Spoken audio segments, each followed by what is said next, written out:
मैं कोठे पर मुलाजमा थी, घर की सफाई करती और कपड़े धोती थी। अचानक बड़ा साहब हार्ट अटैक से मर गया तो इसको सेन में ही दफना दिया गया। साहब की एक बेटी लंदन में पढ़ती थी। बाप की वफात पर वो भी पाकिस्तान आ गई। एक दिन साहब की बेटी मुझे कहने लगी, रात ख्वाब में अब्बू आए थे, वो कह रहे थे मुलाजमा से कहना मेरी कब्र दोबारा खुदवाए। मैं तो सुनकर हैरान रह गई। अगले ही दिन मैं मोहल्ले के गोरगन साथ लाई और कब्र की खुदाई कराई तो मेरे पैरों तले से जमीन निकल गई। इस कब्र में मैं कोठी में मुलाजमा थी। इस कोठी के मालिक बहुत हिया और अच्छे इंसान थे। वो तमाम मुलाजमीन का बहुत ख्याल रखते थे, लेकिन इनकी कोठी में खतून मुलाजमा सिर्फ मैं ही थी जो वहाँ सफाई के काम करती थी और कपड़े वगैरह धो देती थी। वहाँ खाना पकाने के लिए मर्द मुलाजिम था और बाकी सारे कामों के लिए भी मर्द मुलाजिम थे। इसलिए अकेली खतून मुलाजमा होने की वजह से वो मेरा ख्याल रखते थे। मेरी छोटी छोटी जरूरियात का भी बहुत ख्याल रखते और तनख्वाह के अलावा भी कुछ ना कुछ मुझे दे देते थे, जिसकी वजह से मेरे घर का बहुत अच्छा निजाम चल रहा था। मैं दिल ही दिल में इनकी इज्जत करती। इनकी सिर्फ एक बेटी थी जो लंदन में तालीम हासिल कर रही थी। जब से मैं यहाँ मुलाजमा बनकर आई थी मैंने इनको नहीं देखा था, लेकिन जहाँ तक मैंने मुलाजमीन से इस लड़की के बारे में सुना था तो ये कहते थे कि वह बहुत अच्छी है और अपने बाप की कॉपी है। मुलाजमीन के साथ इसका रवैया बहुत अच्छा होता है। मेरी मालकन थोड़ी खुद सरकी हुई औरत है और वो मेरे मालिक की दूसरी बीवी थी। अपनी पहली बीवी फौत होने पर उन्होंने इससे शादी की थी। वो बहुत ही मगरूर थी। इस उम्र में भी इसे क्लब और ये सारी चीजें पसंद होती थी और मालिक की बेटी इसकी पहली बीवी की औलाद थी। इन दिनों में मालिक बहुत ज्यादा बीमार रहने लगे,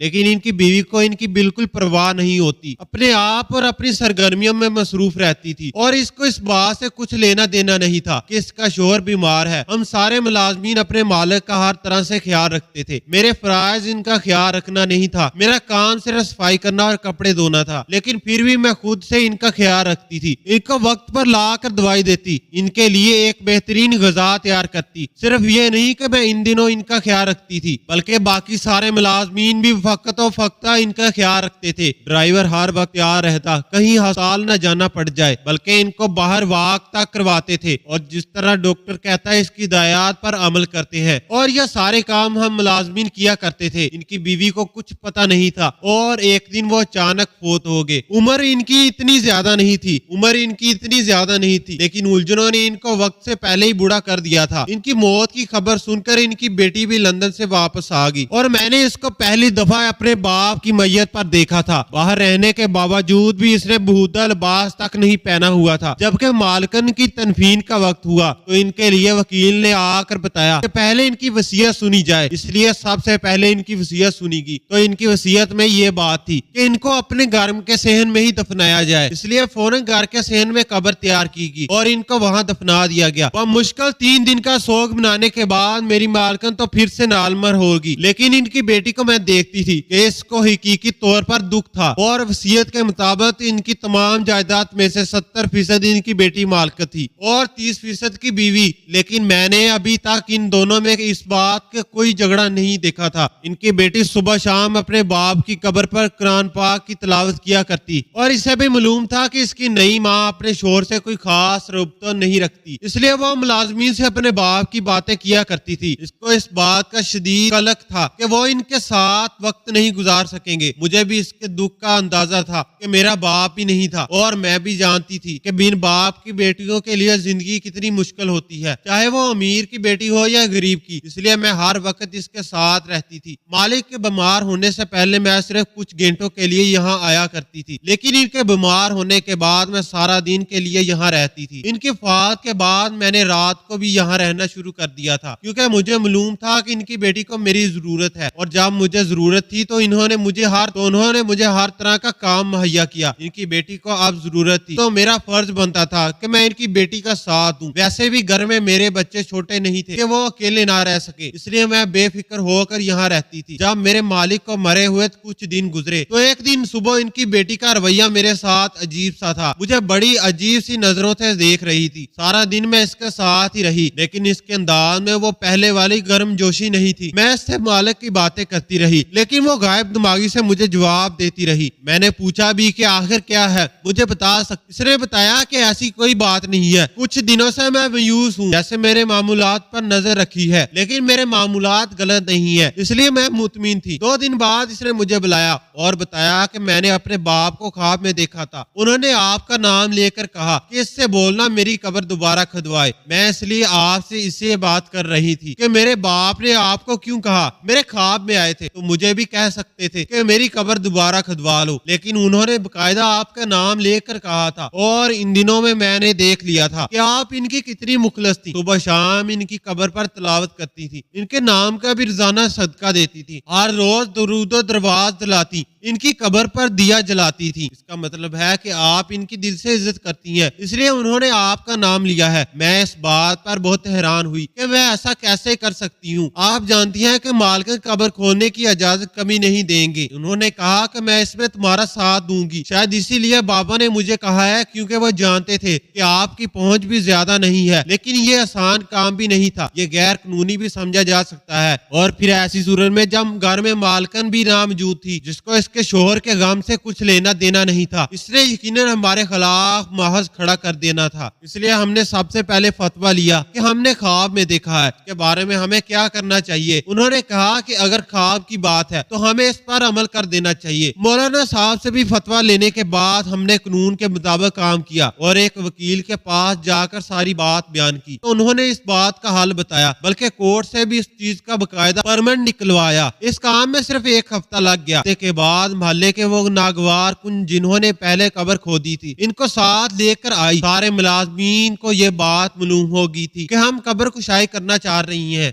मेरे साथ मालकन की बेटी और वकील भी, इसके साथ साथ मौलवी साहब भी मौजूद थे, जिसकी वजह से मालकन कुछ नहीं कह पाई, इसलिए वो भी खामोशी से हमारे साथ आकर खड़ी होगी। और गोरकुन ने दोबारा कब्र खोदी और मट्टी उठाने के बाद जब इसने ऊपर से स्लेब हटाई, बल्कि हम सब की हैरत और खौफ से आंखें बाहर आ गई, क्योंकि कब्र तो बिल्कुल ही खाली थी, इसमें मैयत का कोई एक टुकड़ा तक नहीं था। हालांकि 2 हफ्तों में मैयत बिल्कुल खत्म नहीं हो सकती। सबको फिक्र शुरू होगी कि आखिर मैयत कहाँ गई है, क्योंकि घर के अंदर कब्र थी और फिर भी मैयत गायब हो गई थी। मैंने कहा, देखो इस कब्र से लाश गायब कहाँ हुई? ये ऐसा सवाल था जो साहब को हैरान और परेशान कर देने वाला था। मौलाना साहब और वकील, घर के मुलाजमीन और हम सब पर हैरत से ये सब कुछ देख रहे थे। मुफ्ती साहब के कहने पर कब्र को दोबारा बंद कर दिया गया, लेकिन अब समझ नहीं आ रही थी कि मैयत आखिर कहाँ गई है, मैयत को कैसे ढूंढे। और बात भी हैरत की थी, आखिर किसी ने मैयत का क्या करना था। लेकिन वकील ने साहब से कहा कि ये बात इस घर से बाहर नहीं निकलनी चाहिए, क्योंकि मरने वाला इस माशरे का एक बाइज्जतदार फर्द था। बात बाहर निकली तो इसके बारे में लोग अजीब अजीब बातें बनाएंगे और ये इंसान मरने के बाद बेइज्जत हो जाएगा। इसलिए हमने खुद से वादा कर लिया कि हम ये बात कभी बाहर तक नहीं पहुंचाएंगे। लेकिन हमारे बाहर बात न करने से मैयत तो मिल नहीं सकती थी, इसे ढूंढना ही पड़ता और इसलिए किसी को तो कदम उठाना ही पड़ा। हम दोनों मालिक के लिए कुरान खानी करती थी, लेकिन अब कब्र पर कुरान पढ़ने का दिल नहीं करता था, इसलिए हम कमरे में बैठकर पढ़ लिया करती थी। लेकिन जब इनके लिए कुरान पढ़ने बैठती तो पहला ख्याल ये आता कि मैयत आखिर कहाँ होगी और न जाने कितनी बेहुरमती हो रही होगी, क्योंकि जो लोग इस तरीके से मैयत निकाल कर ले गए हैं, इनका इरादा अच्छा तो नहीं हो सकता। मालिक की बेटी इस मुल्क में नहीं रहती थी, वो बहुत सालों बाद से मुल्क से बाहर थी, इसलिए इसे यहाँ के कवानीन का ज्यादा नहीं पता था। इसलिए वो जहाँ भी जाती मुझे साथ लेकर जाती थी और कहीं भी मेरा तारफ अपनी मुलाजमा के तौर पर नहीं करवाती थी, बल्कि यही कहती थी कि मैं इनकी आंटी हूँ। और ये भी इज्जत देने का एक तरीका था। मैंने वादा किया कि मैं जहां तक हो सका और हमारे मालिक की मैयत को ढूंढने में इसकी पूरी मदद करूंगी। हमने सबसे पहले जाकर वकील से मशवरा किया कि हमें ऐसी सूरत में क्या करना चाहिए। ऐसे घर में हमने जब मालकन से इस बारे में बात की तो उन्होंने साफ जवाब दे दिया कि वो इस मामले में कुछ नहीं कर सकती, क्योंकि मैयत ले जाने वाले कौन है इन्हें कुछ मालूम नहीं है। वो तो वैसे भी इद्दत में है, जो कुछ करना है हमें ही करना है। इसलिए हम दोनों खुद ही कोशिश कर रही थी। सबसे पहले हमने वकील से मशवरा किया और वकील के मशवरे से ही हम पुलिस वालों के पास गए और इनको जाकर सारा मसला बताया।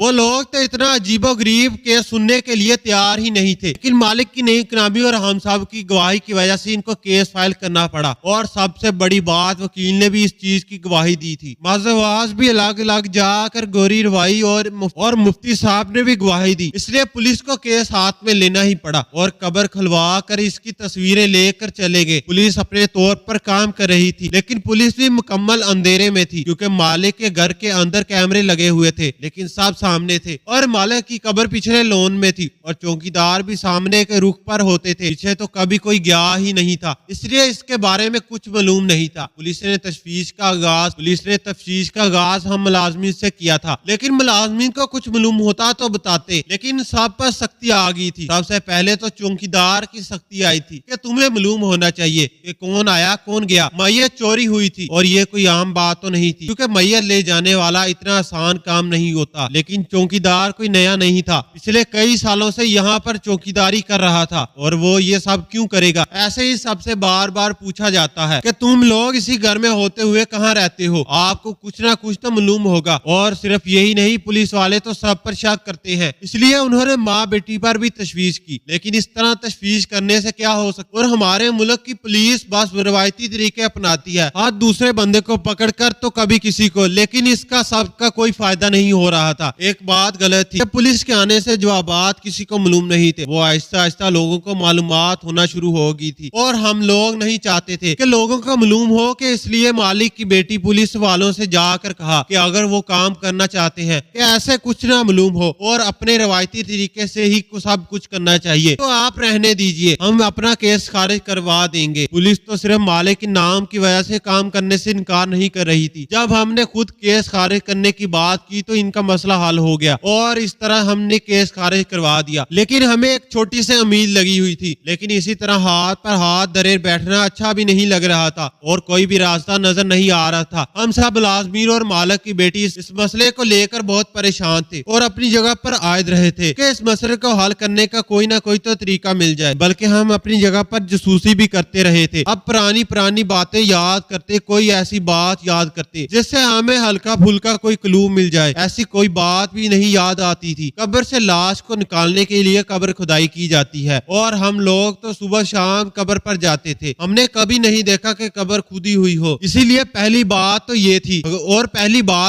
कि अगर लाश निकाली गई है तो पहले 1-2 दिन के अंदर ही हुआ है, लेकिन पहले 1-2 दिन में इतने सारे लोग घर में आए थे, ये सब तशवीश शुरू करवा दी जाती जो कि नामुमकिन काम था। लेकिन इन सब में से मुजरिम को तलाश करना भूसे के ढेर में से सुई निकालने जैसा था। लेकिन हैरानी की बात थी कि मालिक की बीवी इस मसले को लेकर बिल्कुल भी परेशान नहीं थी, वैसे ही मुतमिन दिखाई देती थी जैसे हमेशा रहती थी। इससे इस बात से कोई फर्क नहीं पड़ता था, वो जानती थी कि लाश कहाँ है। हम इससे कुछ नहीं कह सकते थे, इसलिए जो करना था हमें खुद ही करना था, लेकिन कोई रास्ता भी नजर नहीं आ रहा था तो कुछ कर भी नहीं सकते थे। और फिर उम्मीद की किरण नजर आई क्योंकि एक दिन हमारे मालिक के एक करीबी दोस्त इनसे मिलने आए और जब इन्हें मालूम हुआ कि वो फौत हो गए हैं तो इन्होंने इनकी बेटी से ताज़ियत की बातों में मालूम हुआ कि वो एक रिटायर आर्मी अफसर है, इनका बेटा इस वक्त भी आर्मी में है। मालिक की बेटी तो फौरन इनको सारी बात बताई। वो सुनकर हैरान हुए, लेकिन उन्होंने कहा कि वो इस बात की खुद खोज लगाएंगे, बल्कि वो खुद इंटेलिजेंस से रिटायर हुए थे और इनका बेटा भी खुद इंटेलिजेंस में था, इसलिए इनके लिए ये सब करना मुश्किल नहीं था। और हम दोनों फिर से पूरा उम्मीद हो बैठे थे। हमें भी उम्मीद की किरण नजर आई, लेकिन हमने ये बात अपनी मालकिन से छुपाई। हमने इसको भनक भी ना लगने दी कि हम अब भी इस बात के पीछे लगे हैं और इसको ढूंढने की कोशिश कर रहे हैं। उन्होंने अपने बेटे को सारी बात बताई और कुछ ही दिनों बाद वो दोनों बाप बेटा वापस हमारे घर आए। उन्होंने पुलिस से वो सारी चीजें मंगवा कर देखी जो पुलिस ने इन्वेस्टिगेशन करके केस फाइल बना रखी थी और हम सबसे भी पूछ कर किया हुआ था। हमने इनको सारी बातें तफसील से बताई। उन्होंने कहा कि कुछ भी हुआ है यकीनन इसके पीछे कोई बड़ी साजिश है और वो क्या है वो मालूम कर लेंगे। हमने इनको यकीन दिलाया कि हम सब हर तरह से इनकी मदद करेंगे, हमें बस हर सूरत में अपने मालिक की मैयत वापस चाहिए। उन्होंने अपनी तशवीश मेरे मालिक के एहसासों के जरिए करना शुरू कर दी। उनकी वसीयत के मुताबिक इनकी जायदाद की 70% मालिक उनकी बेटी थी, इसलिए इनकी 2 कंपनियां इनकी बेटी के हिस्से में आई और 1 कंपनी इनकी बीवी के हिस्से में आई थी। इसके अलावा बैंक बैलेंस भी इसी तरह इन दोनों का हिस्सा था और वो सब चीजें तो इन दोनों को पहले ही दे चुका था। कंपनी वगैरह तो इन दोनों के नाम थी, ये लोग बगैर कंपनी को ओन भी कर चुकी थी। मालिक के दोस्त ने पूछा कि आप लोगों में से कोई ऐसी बात जानता हो जिसकी वजह से इनको अंदाजा हो कि मैयत चोरी हुई होगी। इसलिए मुझे याद आया कि मालिक के 2 दांत सोने के थे, शायद इसी वजह से हो, इसलिए मैंने ये बात इनको बता दी। उन्होंने कहा कि ये 100% यही बात होगी, इनके दांत चोरी करने के लिए इनकी मैयत को कब्र से निकाल दिया गया होगा। ये सवाल भी तक वहीं का वहीं था। वो लोग अक्सर हमारे घर आते रहते थे, इसलिए उन दोनों ने भी नोट कर लिया था। हमारे घर के मुलाजमीन मुलाजमीन तक इस केस में पूरी दिलचस्पी ले रहे थे और जो बात वो लोग पूरी तफसील से बताते थे, यहाँ तक कि पुरानी से पुरानी बात अपने दिमाग से निकाल कर इनको बताते थे कि शायद कोई मदद हो सके। लेकिन इनकी बीवी इसमें बिल्कुल भी दिलचस्पी नहीं ले रही थी और ना ही कभी इसने पूछा कि केस का क्या बना है। इसलिए इनके दिमाग में भी ये बात आई कि शायद वो इसमें शामिल हो, और ये बात तो मेरे दिमाग में भी नहीं थी और ये बात तो मेरे दिमाग में नहीं थी। लेकिन छोटा मुंह बड़ी बात ये बात नहीं कर सकती, इसलिए उन्होंने हमारे सारे मुलाजमीन का बायोडाटा निकालने के साथ साथ मालिक की बीवी का भी पुराना डाटा निकलवाया। तो मालूम हुआ कि वो किसी वक्त में मॉडलिंग किया करती थी, लेकिन मालिक की शादी के बाद उन्होंने मॉडलिंग छोड़ दी थी। लेकिन जिस दौर में ये मॉडलिंग में आई थी दौर में इनका एक बेटा भी था, लेकिन बाद में मॉडलिंग की दुनिया में आने के बाद बेटा कभी मंजिल आम पर नहीं आया था। उन्होंने कभी भी किसी को नहीं बताया था कि वो शादीशुदा है या इनका बेटा भी है। इनका बेटा कहाँ था, ये वो सब सवाल था जो बराह रास्त इनसे नहीं कर सकते। इसलिए उन्होंने अपने तौर पर काम शुरू कर दिया। इन अंकल का मेरे इस मालिक के साथ बिल्कुल भाइयों वाला तल्लक, और वो मुल्क से बाहर होने की वजह से मैयत पर नहीं पहुंच सकते थे और वो चाहते थे कि अपने भाई को इंसाफ दिलाएं कि दोस्त तो ये काम कर रहे थे, लेकिन इनका बेटा दांतों वाली लाइन पर काम कर रहा था। इसने एक चोर बाजार तलाश किया जहाँ इस तरह के दांतों को बेचा जाता था और वहाँ मालूम करने पर मालूम हुआ कि पिछले दिनों ही यहाँ एक लड़का 2 दांत बेच कर गया है। लेकिन इस लड़के के बारे में मालूमात हासिल करने में कुछ वक्त वो लोग काम कर रहे थे जहाँ इनको हमारी मदद की जरूरत होती। हम सब इनकी मदद करते, लेकिन ये सारा काम बिल्कुल अंडरग्राउंड था। हम लोगों के सिवा किसी को मालूम नहीं था कि क्या काम हो रहा है। और फिर इन दिनों बाप बेटे को इकट्ठे ही मालूमात मिली। जो लड़का दांत बेच कर गया था इसकी मालूमात भी मिल गई और इसके बेटे की भी मालूमात, और जब इन दोनों ने अपनी मालूमात एक दूसरे को शेयर की तो ये जानकर वो लोग भी हैरान रह गए कि ये वो लड़का था, यानी वो लाश इस औरत के बेटे ने ही निकाली थी। अब इसको पकड़ना जरूरी हो गया, इसलिए इस आदमी के बेटे ने अपनी सर्विसेज इस्तेमाल करके दोबारा इस केस को रीओपन करवाया, क्योंकि ये केस आर्मी के अंडर आता ही नहीं था। वो तो अपने तौर पर काम कर रहा था। इस तरह पुलिस को भी हर किस्म की मालूमात मालूम होगी, यानी पक्की पकाई खीर मिल गई थी। तो इसने भी इस केस को रीओपन कर दिया, बल्कि मेरी छोटी मालकिन जाकर बकायदा इस केस को रीओपन करवाया। के बाद उन्होंने फौरन इस लड़के को गिरफ्तार कर लिया और जब इसने सारी बात हमें बताई तो हम सब हैरान रह गए। इसने बताया कि वो शुरू से ही अपनी माँ के पैसों पर पल रहा था। इसकी माँ ने शादी पैसों के लिए की थी और वो हमेशा इसको पैसे देती थी और इसी वजह से वो ऐशो इशरत की जिंदगी में पड़ गया था। जब इसका शोहर बीमार हुआ तो इसकी माँ को भी फिक्र पड़ गई कि कहीं इसका शोहर तमाम जायदाद इसकी बेटी के नाम न कर दे। इसलिए बीमारी के दिनों में ही इसने अपना और अपने शोहर के नाम पर ज्वाइंट अकाउंट खुलवाया और बैंक चेक पर साइनिंग करवाने पैसे निकलवाए अपने अकाउंट में डलवा दिए। इसमें मालूम था कि इस आदमी के खुफिया लाख में भी हर वक्त करोड़ों रुपए का सोना